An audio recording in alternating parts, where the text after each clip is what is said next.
au fur et à mesure, ce plaisir d'être dans l'eau, c'est devenu quelque chose de plus compétitif.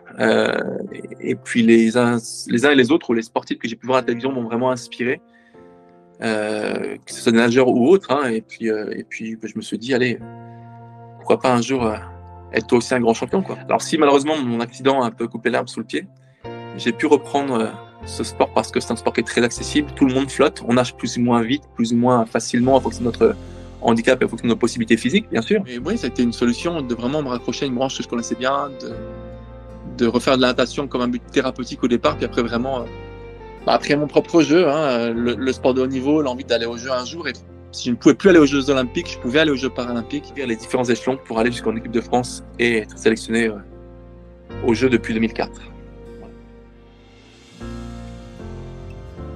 Une semaine type, c'est environ 25 ou 27 heures par semaine d'entraînement. 10 séances par semaine, enfin, c'est quasiment 2 séances par tous les jours de 2 heures, sauf le mercredi où en l'occurrence on a une après-midi de repos. 3 séances de muscu en plus par semaine. Carl Lewis, athlète en athlétisme américain, qui est le seul d'ailleurs au monde à avoir réussi à gagner 4 médailles d'or dans 4 jeux différents. Si je trouvais dans cet athlète-là beaucoup de performances, enfin on retrouvait beaucoup de performances de très haut niveau sur différentes épreuves, il y a aussi beaucoup d'élégance et de technique. Garçon qui était très relâché, très rapide, très beau à voir courir, excellent technicien. Je considère que c'était le travail à l'entraînement qui me donnait confiance et qui faisait que j'étais, pour moi, dans mon esprit, prêt au bon moment.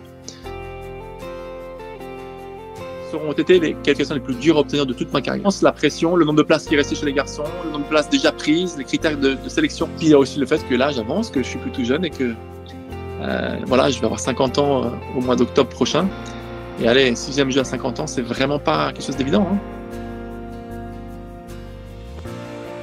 Mes derniers jeux, parce que j'ai fait un choix aussi de ma carrière à ce niveau-là, de pouvoir briller une dernière fois et en France.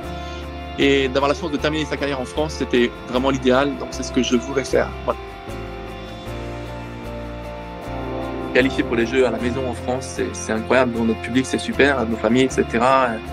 Nos proches qui feront le déplacement sans doute. Puis si ça passe au bon moment, que ce soit le 30 août, le 3 septembre ou le 6 septembre, parce que quand j'ai la date de mes possibles courses, je ferai tout pour aller chercher cette 10e médaille qui manque à mon palmarès, on va dire. Et puis surtout, cette 10e médaille avec un petit bout de la Tour Eiffel dessus.